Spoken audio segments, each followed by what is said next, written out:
আমি স্পষ্টভাবে বলতে চাই, আমাদের রংপুর 3 আসনে যে সকল শহীদ পরিবার এবং আহত আছে, আমাদের মাননীয় সংসদ সদস্য রংপুর 3 আসনের এমপি মহোদয় জনাব বেলাল স্যারকে বলতে চাই, আপনি কি একটা বারও আমাদের এই জুলাই শহীদ পরিবারের বাসায় গিয়ে কি খোঁজ নিয়েছেন?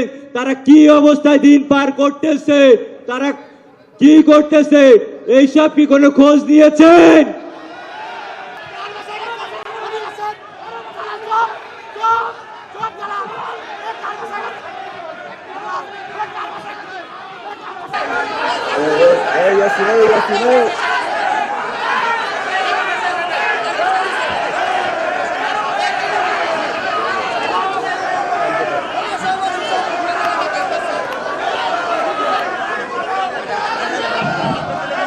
বসেন, সবাই বসেন। এখানে আপনারা জুলাইটাকে আপনারা বিতর্কিত করতেছেন। বসেন, সবাই বসেন। এখানে বক্তব্য দিবেন, কেউ কাউকে আক্রমণ করে কথা বলবেন না, কেউ কাউকে ছোট করে কথা বলবেন না। আপনারা বলেন রংপুরে কতজন শহীদ হয়েছিল বলেন তো একজন? রংপুরে একজন সাংবাদিক শহীদ হয়েছিল, সেই সাংবাদিকের নাম বলেন। আপনারা তো সাংবাদিকের নাম বলেন নাই।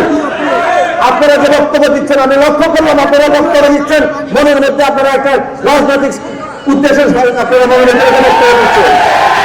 এটা কোনো রাজনৈতিক দলের করার জন্য এই জুলাই যুদ্ধ, আজকে জুলাই যুদ্ধ হবে। আমি 17 বছর এডিশনাল এসপি ছিলাম, এখানে পুলিশ কমিশনার ছিল একজন ফ্যাসিস্ট, সে আমার জুনিয়র হওয়া সত্ত্বেও আমি কিন্তু এডিশনাল এসপি ছিলাম, আমি ডিএসপি প্রমোশন পাই নাই।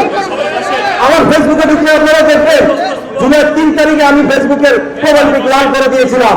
জুলাই 4 তারিখে আমি আমার ফ্যামিলি নিয়ে রাজপথে ছিলাম। এই ইউনিফর্মের তোয়াক্কা না করে, এর তোয়াক্কা না করে, চাকরির তোয়াক্কা না করে আমি এটা রাজপথে ছিলাম। এই জুলাই যুদ্ধ শুধু আপনাদের না, আমাদের ছাত্রদের সাথে অভিভাবকরা রাস্তা নেমেছিল, অস্বীকার করতে পারবেন? এই জুলাই যুদ্ধ সকলে আপনাদেরকে মানুষের মধ্যে রেসপেক্ট রাখতে হবে, সম্মান করে রাখতে হবে। মিউচুয়াল রেসপেক্টের কথা বলবেন। এখানে কেউ জুলাই যুদ্ধকে বিক্রি করে অর্জন করে কারো এটা একার নয়। এখানে যারা বক্তব্য রাখতেছেন আপনাদের সামনে এখানে সম্মানিত লোকজন বসে আছে, এটা কোনো ফেলা লোকজন নয়। রাজনৈতিক বক্তব্য দেওয়ার সময় আপনারা কারো ছোট করবেন না। আপনারা যেখানে এখানে বক্তব্য দেবেন নিরপেক্ষ দৃষ্টিতে এবং সুন্দরভাবে বক্তব্য সম্মান দেবে।